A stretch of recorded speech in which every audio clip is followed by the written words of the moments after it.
नमस्कार, स्वागत है आपका। मैं हूं आपके साथ ममता तिवारी। वक्त तो चला सुपरफास्ट खबरों का। प्रधानमंत्री नरेंद्र मोदी ने आज बिहार के छपरा में रैली को संबोधित किया। कहा, पहले चरण के मतदान से नीतीश सरकार की जीत के संकेत हैं।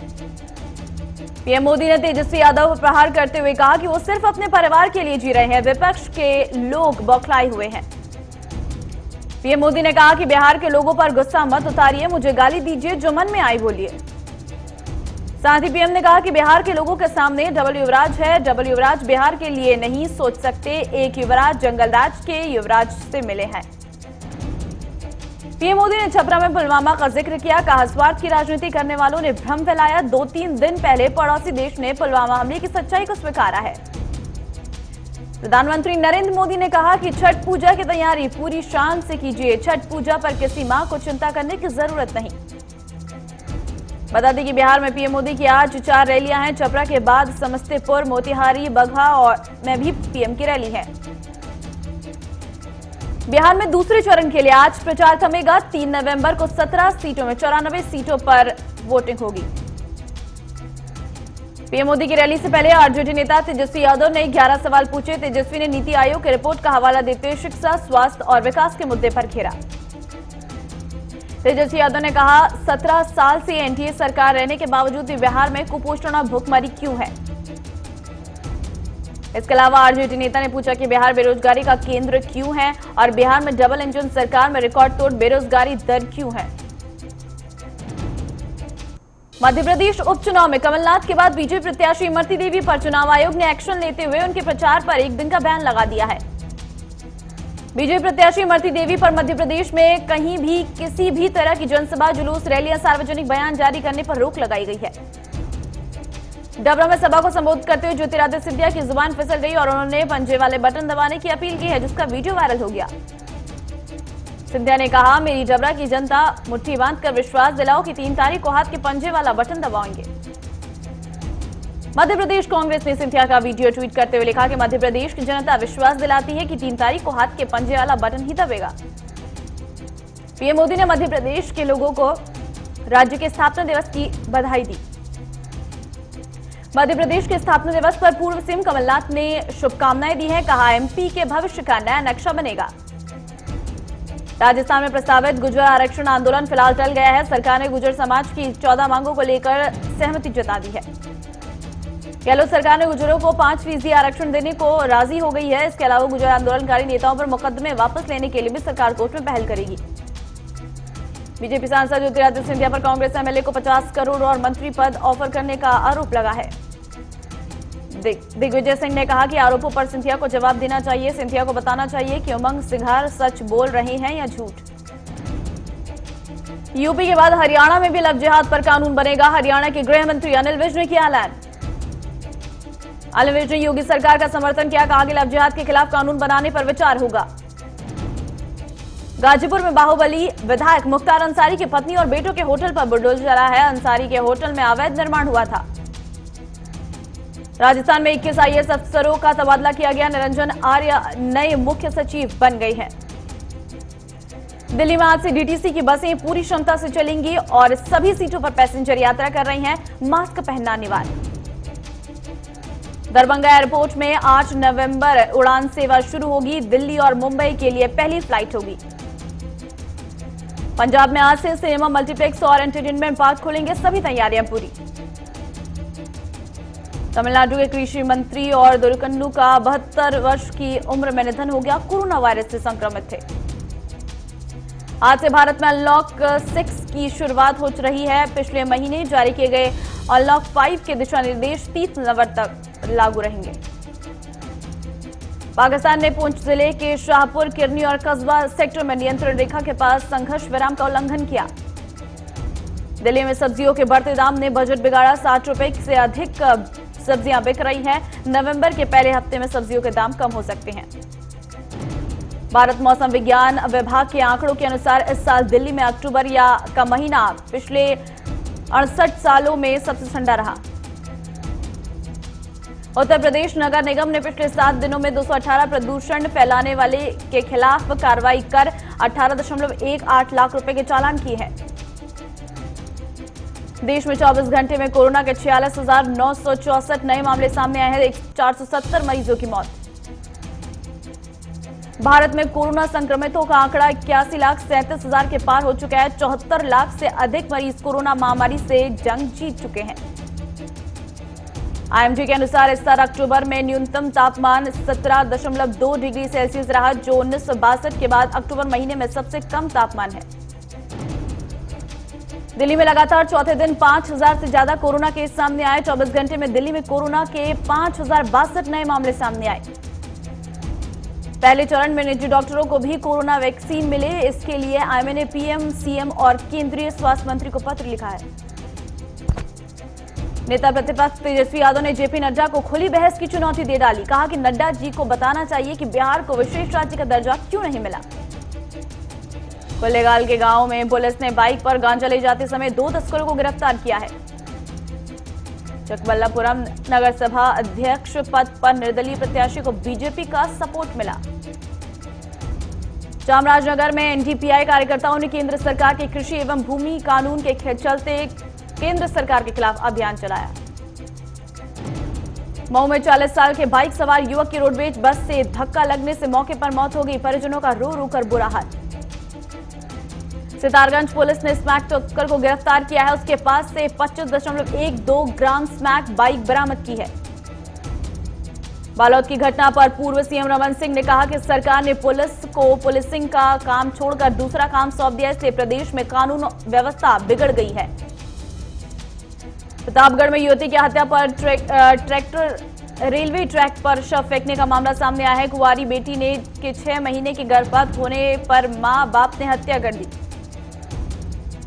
बल्लभगढ़ में पूर्व विधायक शारदा राठौर ने निकिता हत्याकांड के खिलाफ सैकड़ों लोगों के साथ विरोध मार्च निकाला और हत्यारों को फांसी देने की मांग की।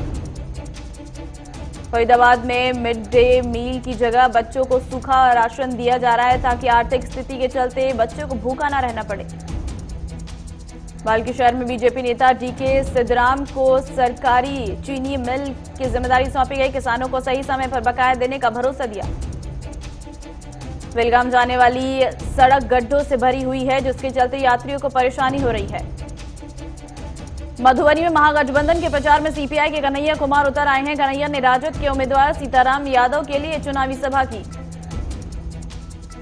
बलौदाबाजार पुलिस ने मुखबिर की सूचना पर मकान से अवैध शराब का जखीरा पकड़ा है। पुलिस ने आरोपी को गिरफ्तार कर लिया। बरेली में पारिवारिक कलह के चलते युवक ने फांसी लगाकर आत्महत्या कर ली। पुलिस मामले की जांच कर रही। पटना के मेडांज अस्पताल में स्वास्थ्य जांच शिविर का आयोजन किया गया, जिसमें दर्जनों लोगों ने दिमाग संबंधित रोगों की जानकारी ली। केंद्रीय राज्य मंत्री प्रहलाद पटेल ने गर्ल्स स्कूल के पास महारानी लक्ष्मीबाई की प्रतिमा का अनावरण किया। इस दौरान स्वतंत्रता संग्राम सेनानी रघुवीर चरण शर्मा के अलावा समाजसेवी भी मौजूद रहे। सितारगंज में कांग्रेस नेता ललित आर्य ने कहा कि सरकार साम दाम दंड भेद की राजनीति कर रही है। मुद्दों को उठाने वाले लोगों पर मुकदमे दर्ज कर रहे। बद्रीनाथ में अक्टूबर में ही पारा लुढ़क गया है, जिसके चलते बहता पानी भी जम गया है। जोधपुर में युवक ने झील में छलांग लगाकर आत्महत्या कर ली। गोताखोरों ने शव को झील से बाहर निकाला। पुलिस मामले की जांच कर रही। औंढा कोतवाली में फरियादी से कोतवाल ने अभद्रता की, जिसका वीडियो सोशल मीडिया पर वायरल।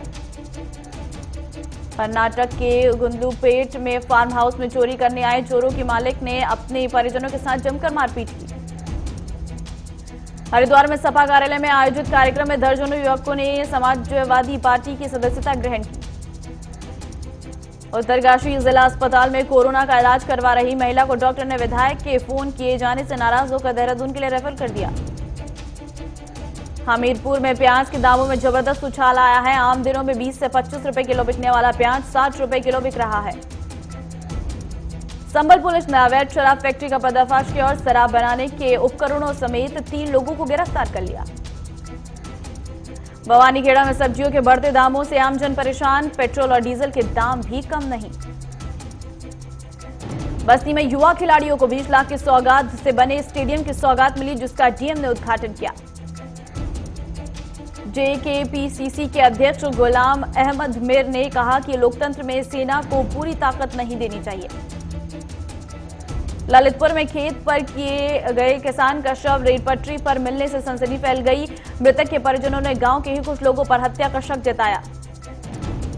नवंबर के महीने में दिवाली जैसे कई अहम पर्व हैं, जिसके चलते इस बार बैंकों में छुट्टियां भी सबसे अधिक हैं।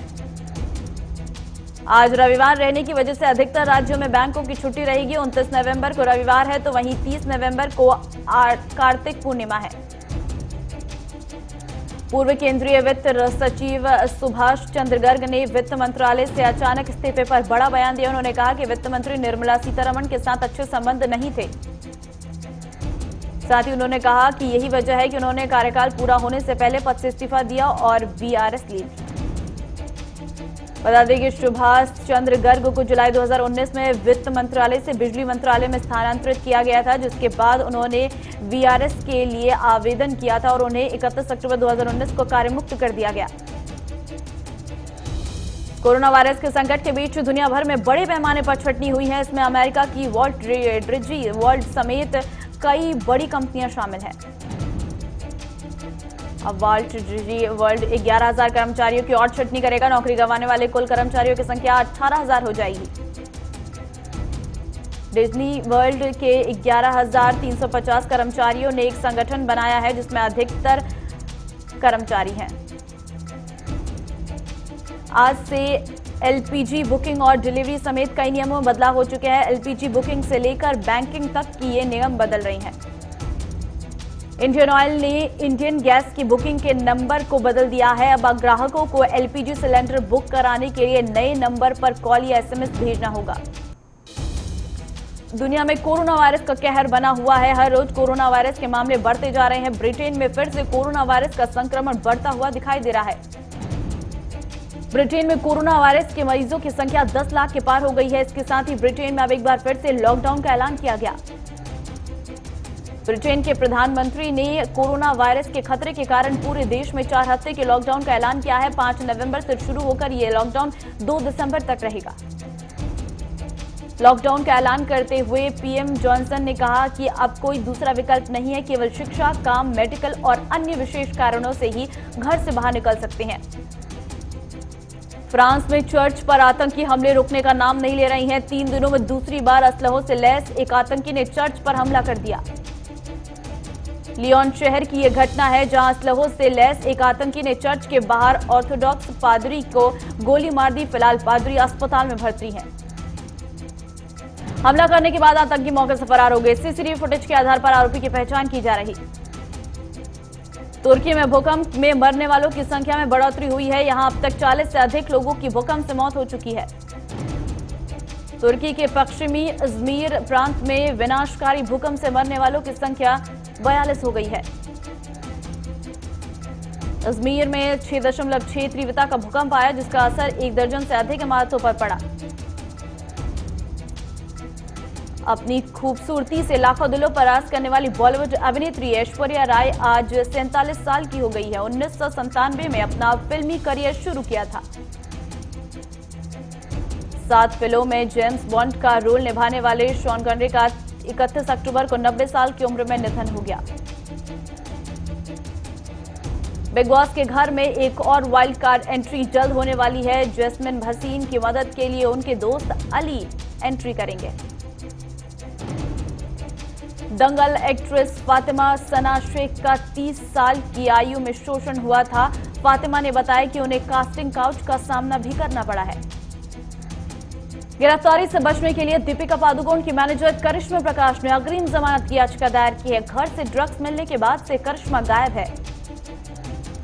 आईपीएल के 13वें सीजन में लीग राउंड के 52 मैच हो चुके हैं। अब तक सिर्फ मुंबई इंडियंस ही प्लेऑफ में अपनी जगह पक्की की है।